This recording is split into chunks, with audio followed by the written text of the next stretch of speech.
Hi, everyone. Welcome to Marketing from the Source. I'm Chris Sell. I'm the co-CEO of Flywheel Software, and I'll be your host for this episode. For new listeners joining us on the show, we invite thought leaders and senior industry experts for unfiltered conversations and hot takes on the data cloud and how it's changing sales and marketing. So we call it Straight from the Source. So we encourage strong opinions and great debate on this show. Today, we have the honor of welcoming Scott Brinker, who's the VP of Platform Ecosystem at HubSpot and the founder of Chief Marketing Technologist blog, or chiefmartech.com, where he analyzes topics at the intersection of marketing technology and management. He's also the creator of Marketing Technology Landscape, which released yesterday, and the author of the best-selling book, Hacking Marketing. Welcome, Scott. We're so excited to have you today. Chris, thanks so much for having me. Yeah, that whole Godfather thing, anytime someone says that, I'm flattered on one hand. On the other hand, I'm like, have any of you actually seen the movie The Godfather? Yeah, it has some religious connotations, it has some mafia connotations, but it also has wisdom. So, there's something in that as well. So, it's not the worst thing in the world to be called Godfather of a burgeoning industry. Yeah, I think first off, I feel like I'm getting the interview after the game. So you're like the athlete just coming off the court. Yesterday, you had the Best of Breed Marketing Technology Summit, where you released the 2023 MarTech map. So I get to ask you about it, which is pretty cool. Yeah, wow.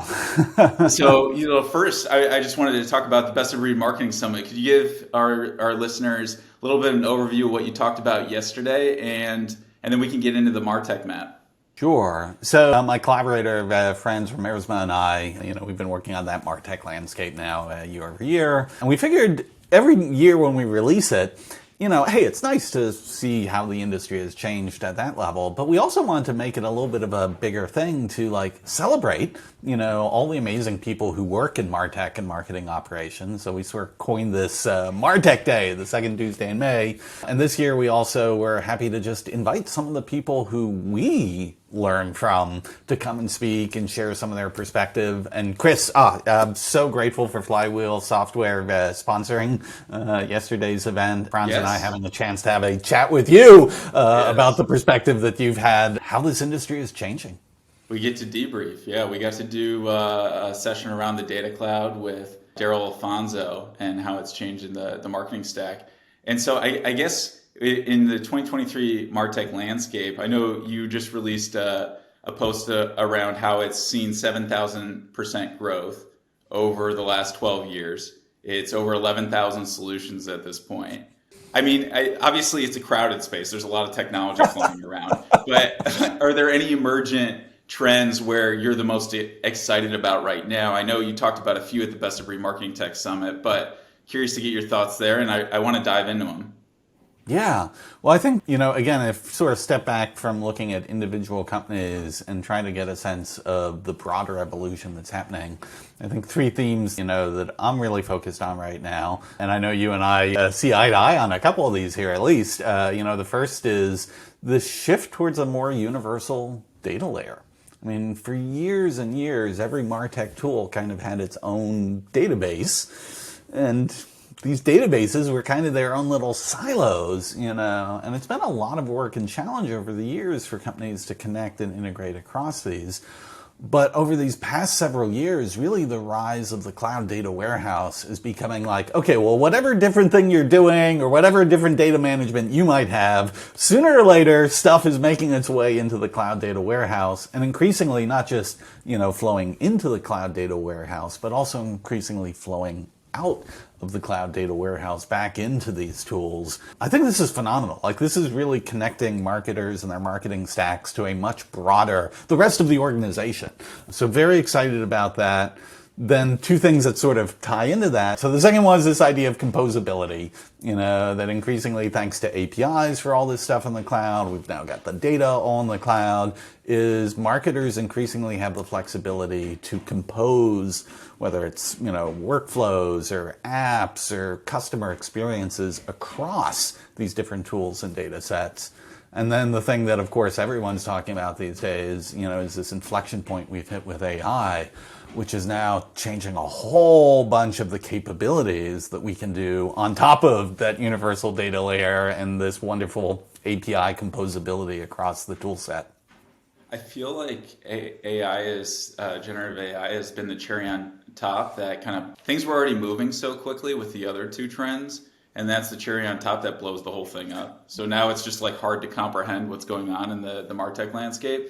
So I want to dive into generative AI and the universal data layer. So for the universal data layer, I'm kind of curious from your standpoint. I mean, do you think this means that marketing technology applications, like I talk to a lot of marketing leaders where I'm like, hey, right now you're maintaining 15 databases. They're just in different SaaS tools. And you're actually maintaining a 16th database for your analytics, and it's your data warehouse. So why don't you just actually maintain one of them, and the app should come to the data cloud. And so, obviously that's a part of what Flywheel does, but beyond Flywheel, do you see a lot of marketing technologies starting to re-architect around the data cloud so they can sit on that single data layer? Do you think that's where this goes? Yeah, I mean, I think there's no doubt in my mind that everyone is integrating to the data cloud. Whether or not the actual operational dynamics of particular tools will treat the data cloud as their live database, or that they might still have some sort of intermediary solution. I think that's a function of a lot of things, just simply around like, okay, well, where is the technology at? What's the cost paradigm for this? Thinking about permission management and governance. I mean, there's just a bunch of things that people factor in. So I'm not saying that all data outside of the cloud data warehouse is a bad idea. It depends. Yeah. But ultimately, I think to your point, getting all the data into the cloud data warehouse, that becomes the center of gravity from a data perspective.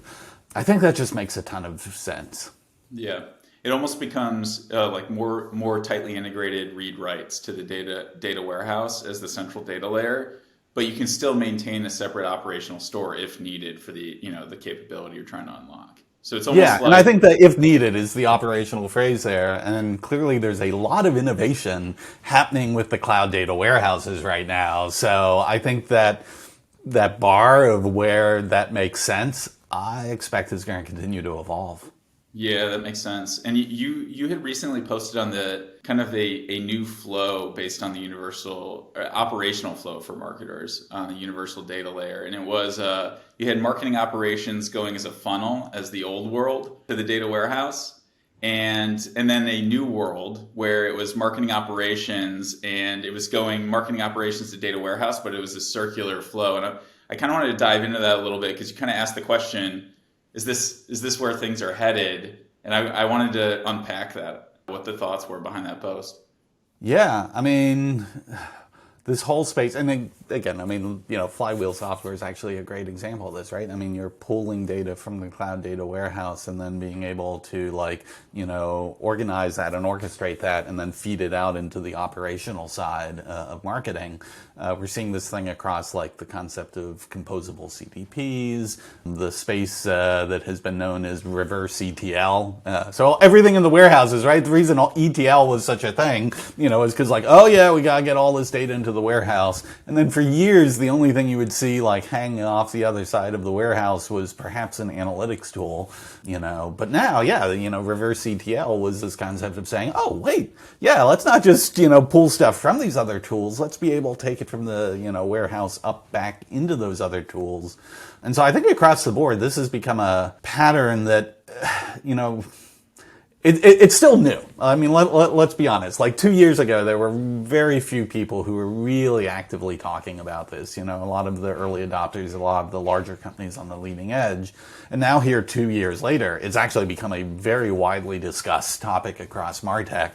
But things take time, so I think there's still a very long adoption curve ahead of companies who don't even yet realize the data assets that they have available in their cloud data warehouse that are now accessible to what they can be doing in the marketing department.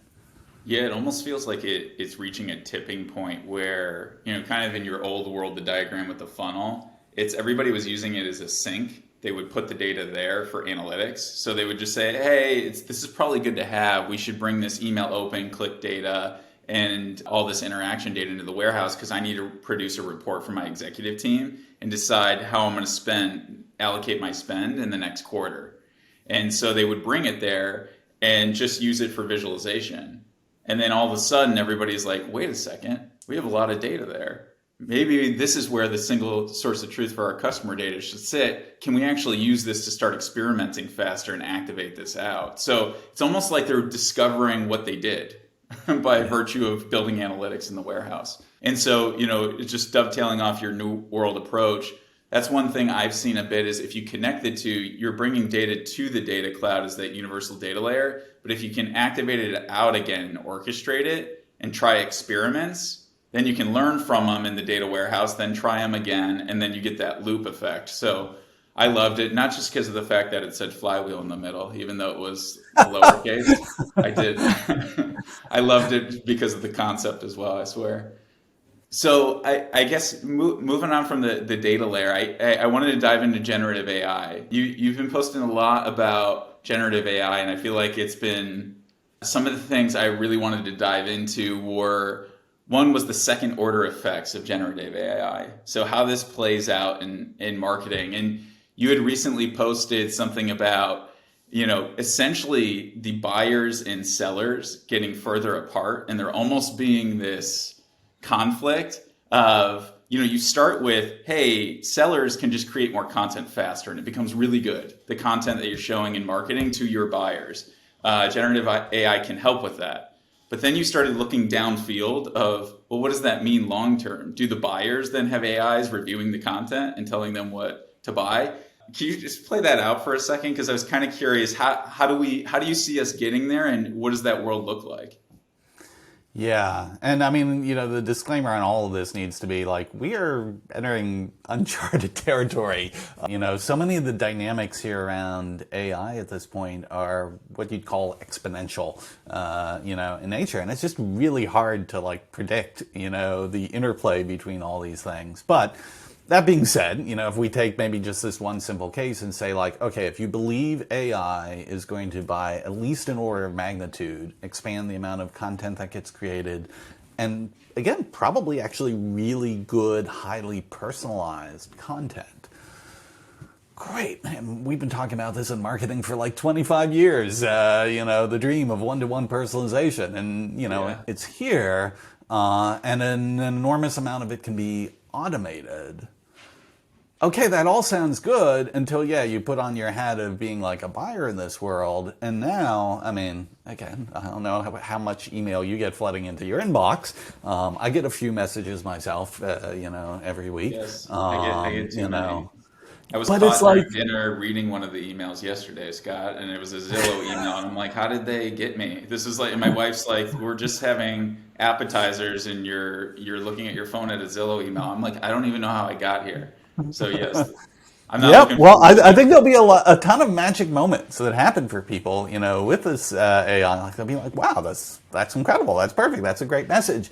But when the volume of those messages rises, at some point, buyers right? It's the attention economy.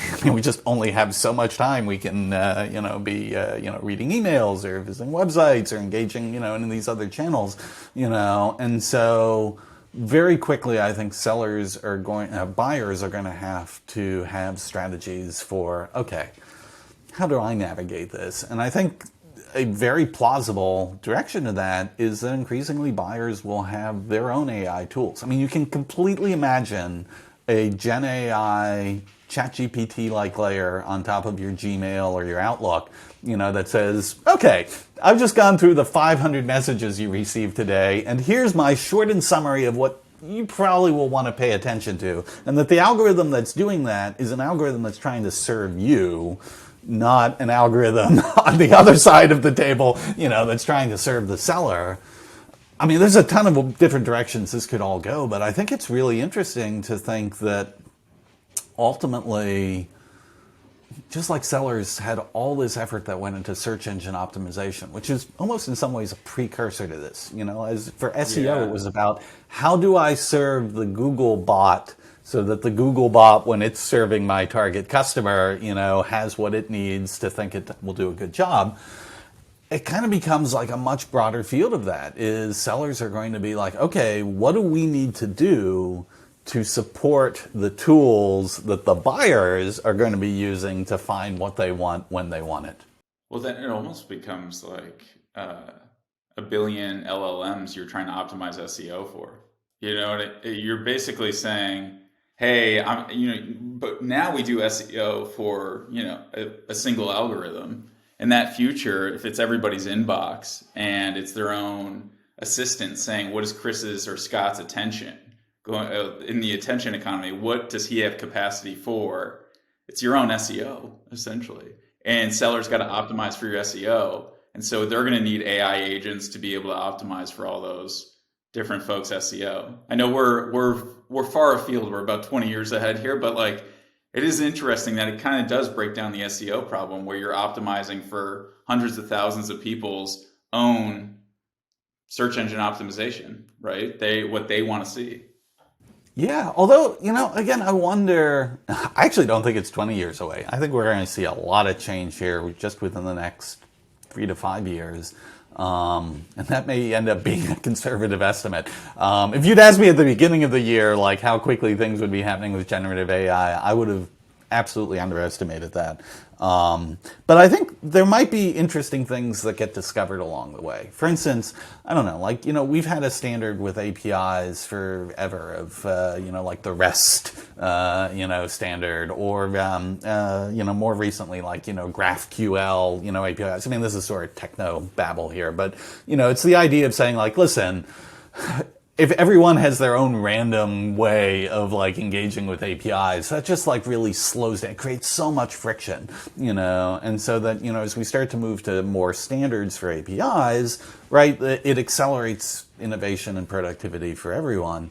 I wouldn't at all be surprised if we see things like that emerge in this world too, where you can't optimize for 100,000 different LLMs out there. But if there become certain standards of like, listen, if you put your data available in a certain structure with a certain format for APIs, then a whole bunch of these other LLMs will take advantage of that. I don't know. That's just one random way in which, okay, maybe some cohesion emerges out of the chaos. Well, it makes sense because, essentially what websites had to do. They had a tagging system in HTML to register to the search engine. So at least one side of the marketplace was semi-predictable. And then there was the demand of the searchers. So similarly, maybe we'll be formatting our content so LLMs can sell to us better in the future. Who knows? Could be. And so I guess you had another point around this too, is leading to ambient applications. And a part of this is marketers being able to compose their own applications for themselves, but also that the applications in marketing technology fit more into their workflows. So they almost fall away. Whereas tools, I feel like tools today in marketing technology are very prominent in the workflow of marketers day to day. And it almost feels like what you've been pushing towards there is saying that's going to start to fade a bit. Like, I don't want to go so far as it's, hey, build me 50 creatives for my Facebook ad campaign and you already have all the data about my customers and who I'm targeting. So you can generate those for me and I'm talking to my Google Assistant to do that. But, short of that, what do you kind of see happening over the next few years in terms of apps and the marketing technology ecosystem becoming more ambient or part of the workflow? Yeah, some of this becomes almost like a philosophical debate, like what constitutes an app, what constitutes a piece of software. And we've already sort of been on that journey for a while. Like one example I'll give you is what is a tool that everyone uses just about every day?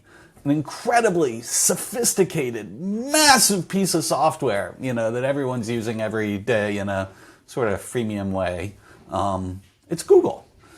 But does anybody actually think of like Google searches and, oh yeah, I have to go log into my Google search app to go track this? No, it's just become like, yeah, of course, I just do this and it happens. You know, and I think what we're going to see here with generative AI embedded in more of these tools, you know, that surround us in our work and our lives, is we're going to have all these things that we're just like asking for, you know, and making happen without really having to consciously think about it of like, oh yeah, this is a app that I'm engaging with, or when I specify what I want to have happen as an automation that I'm kind of programming my own little piece of software. No, it's just, hey, I'm just saying what I want, it just happens, I don't think about it.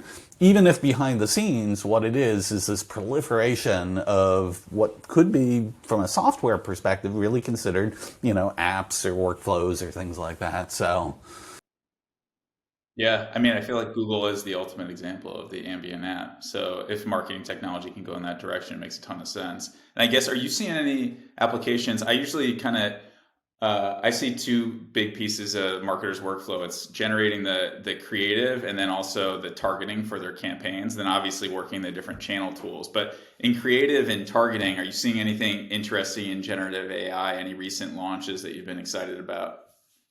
well, again, I'm not to flatter you on your own podcast here, but right, like your example with Marv, you know, This right, was a that's leading brilliant. I'm just question, saying, like, Scott. hey, listen, this is what I want, you know, and then the generative AI is translating that and being able to pull the right data to give you the results you want.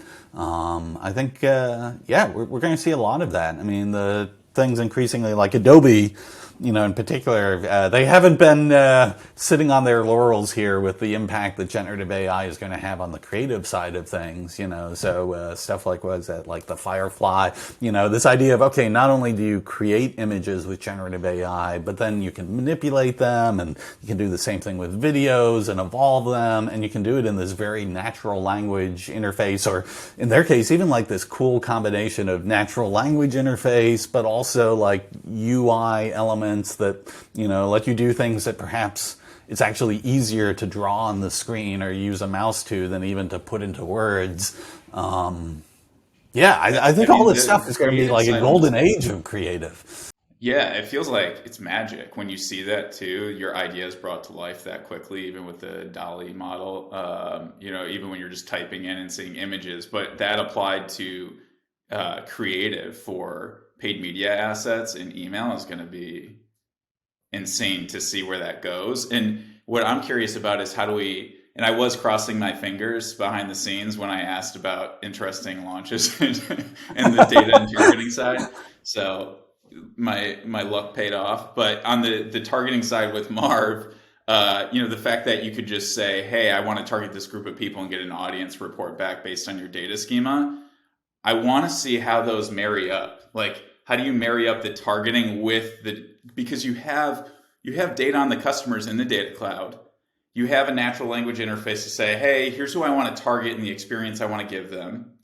And that just so happens to be in a few channels. So if the data cloud is the hub, you can generate the targeting in the SQL, give an audience report back, but then also you hook into these creative tools, whether that's Adobe or the channel tools like a HubSpot, Marketo, and you can actually generate the creative. Essentially, the marketers removed and they're doing the job they always wanted to do, which was create a customer experience that makes sense for their business and for their customer at that life cycle phase, versus somewhere as a project manager in the middle of all those things, right? Yeah. You know, it's fascinating. It's like, so there's definitely a concern that this reducing the barriers to creation is going to dramatically multiply the amount of junk out there and the amount of spam. And I think actually that's true. That's going to happen. But there's another side to this, which is the positive view, is just think of all the people in marketing who have all these creative ideas and things they want to try and experiment. And like for the vast majority of ideas and experiments they think up in the shower one morning, they've never had the ability to try it because the amount of work it would require, the different people they'd have to do, the costs of specialization. You know, Clay Christensen, you know, always had this model of disruptive innovation. And the thing that was always magical about disruptive innovation wasn't that it was knocking the high-end things off their perch, like, you know, what you have a true designer for and a software engineer for. there's still going to be plenty of work for those folks. Where disruptive innovation always surprises is in the low end of basically the underserved. It's like, hey, there were all these people who wanted to do things that just simply couldn't. And now, with this new, disruptive technology, suddenly they can. Is there going to be a ton of junk and crap that gets generated from that? Sure. But there's also going to be a ton of absolutely amazing, brilliant things that would have never come to life before because someone couldn't take it, from the, brainchild idea into something that was living and breathing out there in the world. And now, for a whole bunch of creative spirits, that is now possible. It almost feels like there's a ton of latent potential. So actually, about 10 years ago, I was in channel marketing. I did email marketing. And this was literally the story of my job day to day. We had, of the 100% of ideas, if we had a stack rank, 95% of them would never see the light of day because we could only launch a certain number of campaigns. We only had access to certain data to do the targeting. Our analytics team could only measure based on certain elements that they had access to. Our agency was only able to accept so many creative briefs per quarter. And I was like, well, what do I do with the rest of my time? And the answer became, well, project manage all of this for the 5% that you do get to do.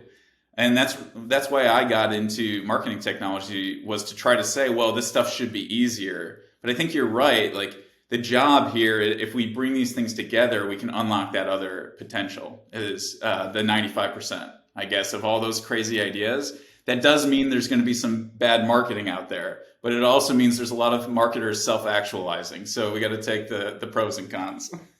Some people might say, some of the more cynical folks out there might say, there's already a bunch of bad marketing today. So, it will be interesting to see how the good and the bad balance out. And again, this is one of the areas where I suspect AIs that serve buyers, or basically other AIs that aren't focused just on enabling the seller, I think may actually help with that too. Yeah. And there's other things, right? It's great, in that post on the second order effects.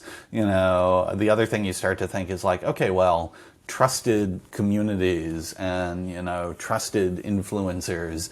Not sure like Kardashians qualify as trusted, but whatever the influencer is for your market, it's like these folks who you can feel like, okay, they've done some sort of filtering, or this is a peer group that I can, like, I know the other folks in here, Yeah. I think those channels are going to increasingly be a source of celebrating the really great stuff that comes up.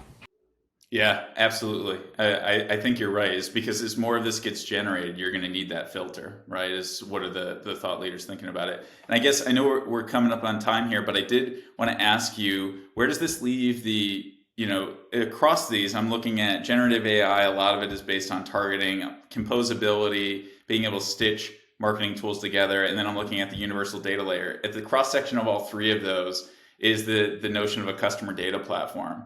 And so there's a multitude of different customer data platforms out there, whether you're fully packaged, all-in-one versus composable. There's ones that exist on the data cloud. I mean, how do you see the CDP space shaking out? And I think the answer is probably different for different types of customers, but what do you see happening in the space and where do you see it heading over the next few years? Yeah, that's a hard question to answer, both because I think it's going to depend on the evolution at the cloud data warehouse layer. Like, we're not done there. Snowflake, Amazon, Google Cloud. There's a lot of innovation coming down that path, and I think that is going to have a lot of impact on, like, okay, well then, how do we even think about what other data capabilities we need to layer on top of that? But the other thing, to your point, is also out of the millions and millions of businesses out there in the world, the distribution curve of where people are at with, their skill sets, the capabilities they need, the maturity of their organization to harness this stuff. I mean, that distribution is wide. Yeah. And so I think it's going to be a long time before, oh, well, here's just the one architecture that every company just uses, this one architecture, and we're good to go. I think it's going to be a very diverse field for easily the rest of this decade. And so different, CDPs or, cloud data warehouse versions of this or, CRM. I mean, all this sort of stuff, like the combinations of things that different businesses choose to use, I think will depend, a lot on who they are and what they need at that point in time. Yeah, and I'm starting to see that companies that can take advantage of the data cloud and are more sophisticated, or they have data science teams, is usually a good indication, are moving more towards that data cloud approach with the CDP. But other companies, that are smaller and they don't have that data sophistication, it makes sense to go with an all-in-one that you can just get this done and ingest data into a separate platform because you don't have an analytics data science team. I think that's the current state. It will be interesting, though, as the clouds continue to build functionality. Does it make it easier for small businesses to do it, or does the market stay completely splintered? But at the end of the day, the CDP is kind of at that interesting cross-section where it's going to be playing a part in these three trends going forward, and probably through a couple different packaging mechanisms, just to make it easy for everybody,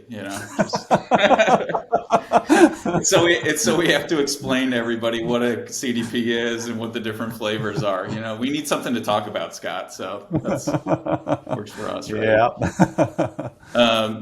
Well, thank you so much for taking the time this morning. I know I get the debrief interview. I said it's like a sports player coming off the court. I also think it's like the senator from the party after the day of the State of the Union getting to do the debrief interview of how it went. So I appreciate it. I'm going to keep. Well, you were incredibly flattering for what is a MarTech nerdery event, but I'll take it. Thank you. We got to be self-aggrandizing in this world. That's why you got the moniker of Godfather at the end. Oh, goodness.